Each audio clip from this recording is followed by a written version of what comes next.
Alright guys, question number 10 पे आते हैं। क्वेश्चन नंबर 10 क्या कह रहा है? Two poles of equal heights are standing opposite each other on either side of the road. दो पोल्स हैं, ओके, दो पोल हैं और एक रोड है इनके बीच में, और वो उसके अपोजिट साइड्स में खड़े हैं, दोनों इक्वल हाइट के हैं, okay, which is 80 metre wide. Actually वो रोड का लेंथ उन्होंने दिया है, बोल रहा है कि ये 80 मीटर है।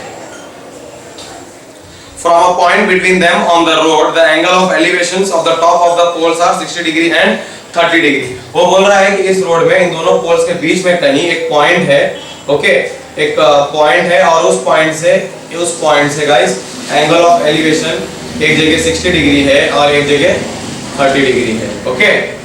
सो इनका रिक्वायरमेंट क्या है? Find the height of the poles and the distance of the points from the poles. Okay guys, तो बोल रहा है कि आपको पोल की ये हाइट पता करनी है, ये दोनों पोल्स कितने लंबे हैं, मतलब एक ही हाइट के हैं गाइस। साथ साथ में तुमको ये और ये डिस्टेंस भी पता करनी है guys.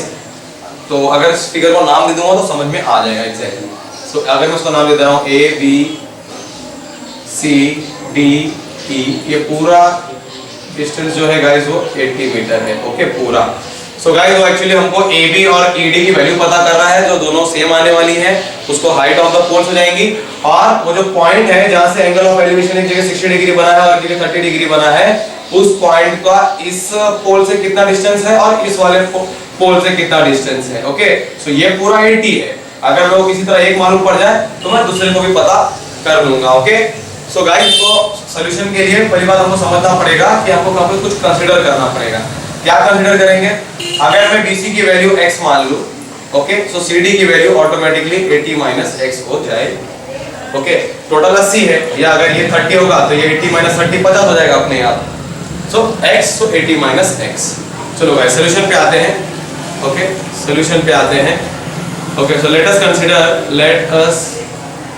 Consider BC is equal to x, therefore CD will be 80 minus x metre, okay, metre भी लिख लो, यूनिट भी है, okay.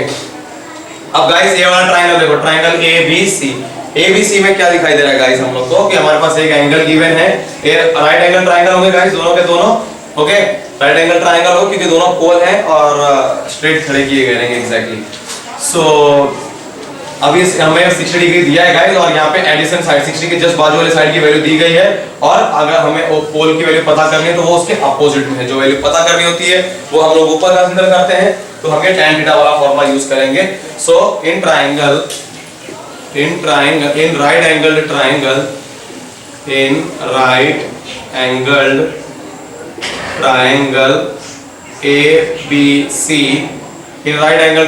ABC, tan theta is equal to opposite side upon adjacent side, okay. So opposite side की value और upon adjacent side. पहले नाम लिख लेते हैं। अपोजिट साइड क्या है 60 के रेस्पेक्ट में गाइस, AB है जो हाइट ऑफ द टावर है, और एडजेसेंट साइड में हमारा है BC, okay. tan 60, okay, tan 60 is equal to AB तो पता ही करना है, और BC की वैल्यू x है। tan 60 की वैल्यू कितनी है गाइस? tan 60 की वैल्यू है √3। सो यहाँ से हम लोग क्या लिख सकते हैं? AB is equal to पहले tan 60 के बदले वैल्यू सबमिट कर देते हैं। वो कितना है? tan 60 √3 is equal to AB upon x। So therefore we can say AB is equal to √3x, okay. ये आया है हमारा AB का वैल्यू मीटर में है। सो गाइस अगर AB की वैल्यू √3x होगी, सो ED की वैल्यू भी √3x ही होने वाली, क्योंकि हमको क्वेश्चन में ऑलरेडी मेंशन था कि दोनों की हाइट्स इक्वल होने वाली है। सो आगे बढ़ते हैं। अब ये वाला ट्रायंगल कंसीडर करते हैं guys. Consider triangle EDC, okay. So in right angle triangle EDC, okay guys. EDC में गाइस हमारे पास क्या है गिवन? 30 डिग्री गिवन है, फिर से हमारे पास एडजेसेंट साइड है, ओके, 30 के एडजेसेंट साइड वाला, और हम उसको अपोजिट के रिस्पेक्ट में निकालेंगे। हमको मालूम है कि 1√3x होने वाला है, बट हमारा स्टेप फिलहाल वैसे जाने वाला है। सो अगेन एडजेसेंट गिवन है, अपोजिट पता करना है, सेम फॉर्मूला यूज करेंगे, okay. So tan theta will be equal to opposite side upon adjacent side. Okay, इसका नाम दे देते हैं। अपोजिट साइड क्या है? ED है, और एडजेसेंट साइड क्या है हमारा? CD है। Okay, so tan theta, theta कितना है? 30 डिग्री। तो यहां लिख लेते हैं tan 30 is equal to ED। तो पता करना है, हमको मालूम है उसकी वैल्यू √3x ही आएगी, पर देखते हैं कुछ और सेटअप करना पड़ेगा क्योंकि हमको x की वैल्यू को डिकोड करना है। 80 माइनस, सो tan 30 की वैल्यू रखेंगे। तो tan 30 की वैल्यू है 1/√3। सो ओके, यहाँ पे आएंगे 1/√3 is equal to ED upon 80 minus x। Okay, अब देखो भाई, जहां से मैं ED की वैल्यू पता कर लूंगा तो ये हो जाएगा ED इज इक्वल टू, ये 80 माइनस 1 इधर आके 1 से मल्टीप्लाई होगा तो 80 माइनस x ही होगा, और अपॉन √3 हो जाएगा। और ये आपका जैसे यहाँ पे आया था AB, वैसे आपका यहाँ पे ED की वैल्यू भी आई है। कुछ ऑब्वियसली लेंथ है तो मीटर में होगा वो, क्योंकि हमारा यूनिट मीटर में गिवन है, ये 80 मीटर था। ओके गाइस, तो अब देखो गाइस, हमारे पास दो आंसर आए हैं। अगर हम इनको इक्वेशंस के नाम दे दो तो ये हो जाएगा इक्वेशन 1 और ये हो जाएगा equation 2। Okay, so AB is equal to ED, AB is equal to ED। क्यों? गिवन, ये भैया गिवन है हमको कि AB जो है वो ED के इक्वल है। सो हम ये भी बोल सकते हैं कि √3x जो है वो 80 माइनस x अपॉन √3 के इक्वल होगा। ओके, क्योंकि हमको मालूम है भाई ये AB की वैल्यू आई है, ED की वैल्यू आई है, और ये दोनों वैल्यूज इक्वल होने वाली है। तो गाइस, अगर हम इसको फर्दर सिंपलीफाई करेंगे तो देखो ये √3 है, इधर जाएगा तो √3 से मल्टीप्लाई होगा, √3x से मल्टीप्लाई होगा। सो √3x और √3 होगा तो मल्टीप्लाई तो 3x आ जाएगा गाइस, जब ये यहाँ जाएगा, और इज इक्वल टू इधर तो ऐसी चीज बचेगी 80 माइनस x। सो गाइस, ये जो माइनस x है वो जब इधर आएगा तो प्लस x हो जाएगा। 3x plus x is equal to 80।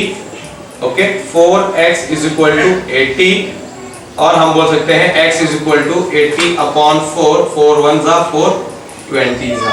So guys, हमारे पास एक वैल्यू आई है अभी जाके, x is equal to 20। Okay, x is equal to 20। Okay, so वो भी मीटर में है तो मीटर लिख लेंगे, चाहे अंदर लिख लो उसके, उससे फर्क नहीं पड़ रहा है। x is equal to 20 metre आएगा गाइस। सो अब देखो height of the poles, height of the poles हमारे पास क्या है? √3x है। ओके, दोनों का। सो पहले हम एक आंसर निकाल लेते हैं। हाइट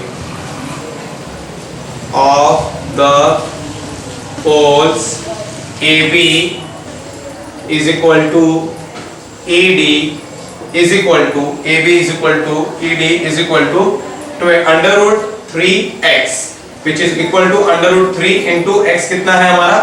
20। ओके, सो हम लिख सकते हैं finally height of the poles is equal to 20 √3 metre. ये आपका एक आंसर है गाइस, एक आंसर क्या? हाइट ऑफ द पोल्स का। अब गाइस, हमारे को क्या पूछा था कि find the distance from each of the points, यानी जो ये C पॉइंट था जहां से हम एंगल ऑफ एलिवेशन दोनों तरफ क्रिएट हुआ है, वहां पे आपको डिस्टेंस पता करना है। सो गाइस, फर्स्ट डिस्टेंस कितना है? BC है। BC ऑलरेडी हमने पता कर लिया है, x है, तो लिख लेते हैं। एक यहाँ लिख लेता हूँ, एक आंसर यहाँ लास्ट में लिख लेंगे, लास्ट वाले का। So distance from the